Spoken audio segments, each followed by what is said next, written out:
Humans fall flat. Not only is this a verifiable fact, it is also the name of this very unknown video game. Now it's unknown because it's an indie game and no one plays indie games, hence why it has very little downloads, but yeah. This game, although very simple, has great executions. The main premise of this game is that when you fall, you don't only just fall flat, but you also fall on a human that has just spawned. Now, don't worry about breaking the human's back, because fortunately each time it is a different human. Now, unlike normal boring humans, these humans are more useful. Now, this is a puzzle game, however, since the developers of this game realized that most people aren't smart, they gave you a second option, to skip the puzzle entirely and just climb to the end. Now, the game also works as a very good motivational speaker, as you can see.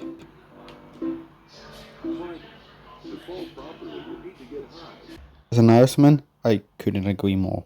Now, this game isn't for chumps. No, this is a very hard game. Like, take this level for example. This is the end of the level. All you need to do is jump over this railing. Yet it is very hard to do so, unless you're a pro like me. Now, it is obvious that this game takes inspiration from various AAA games, but it makes it unique enough that it's hardly noticeable. Take here for example, right? You have a teammate or someone you think is your teammate. He's here to help you, but he tries to kill you by not moving forward like you think he would. This is clearly from Among Us, right? This clearly just took it from Among Us. But if you weren't thinking, you wouldn't have known it was Among Us. I only knew because I used to speed in the game and yeah. I can spot an Among Us reference a mile away. Clear as day. Now, the game does have a few distractions, however. Look at this for example, right? There's a beautiful castle, a windmill, and everything. However, the way you're meant to beat this level is by not even going to any of them. This is what you're meant to do.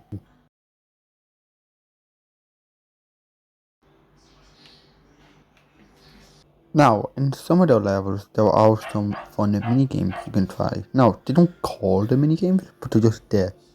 For no reason. They're just there. No advertising, no not. This one here, it's called Bingo. You try to bingo yourself into the hole to win. I'll show you an attempt now.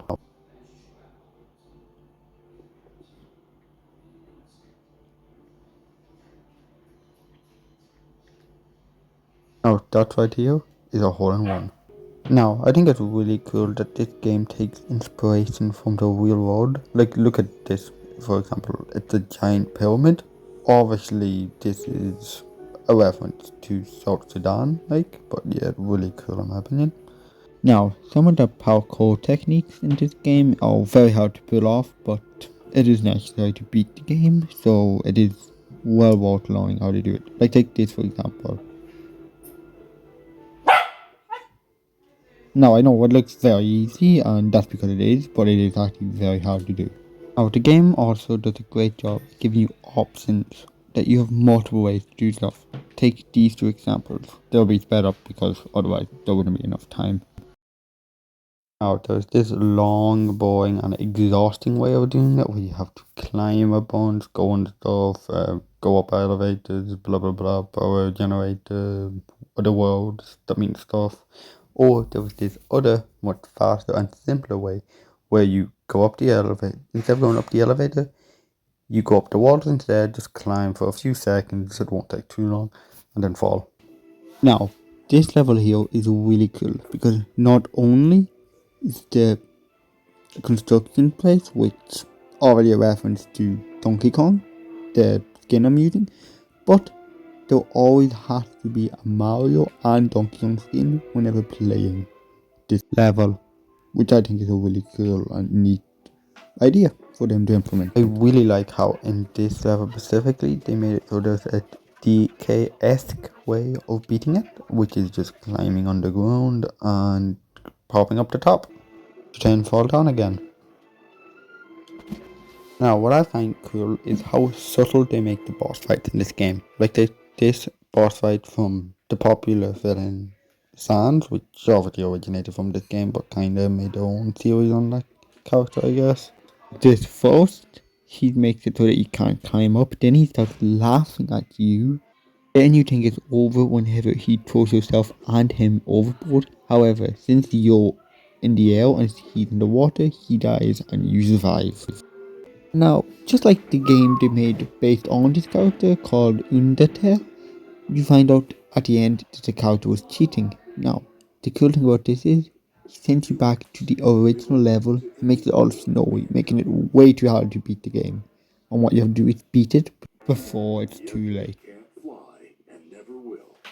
The cool part is about this final level credits is it makes it seem like it's not even a level. That's how good it is. Now, this game also has some extra levels, which I think is a pretty cool idea. And this one, for example, is really cool, called Golf. The goal is to score a hole in one, but it's not the hole you think it is. It's the big hole, far in the distance. So what do? You jump for it.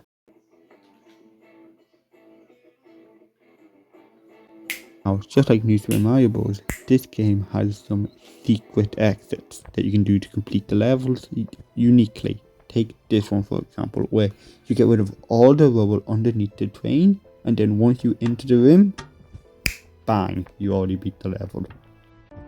My favorite secret is this one here in the climbing level, which is already a reference to Donkey Kong. However, if you climb downwards instead of upwards, you get into this secret room. Now, the reason I love this secret is because it's a homage to the original Donkey Kong game, where although you're meant to go up the ladders, there's also a secret that the devs left in where you could secretly go under the ladders to reach the top. And yeah, that's human fall flat for you. Now, try to imagine this. There's a wee circle here, right? And it's really convincing. Then you subscribe to this absolute legend. And so you do it. But then you see right next to it is a wee square with a very interesting video that you want to click into watch. And then you do it.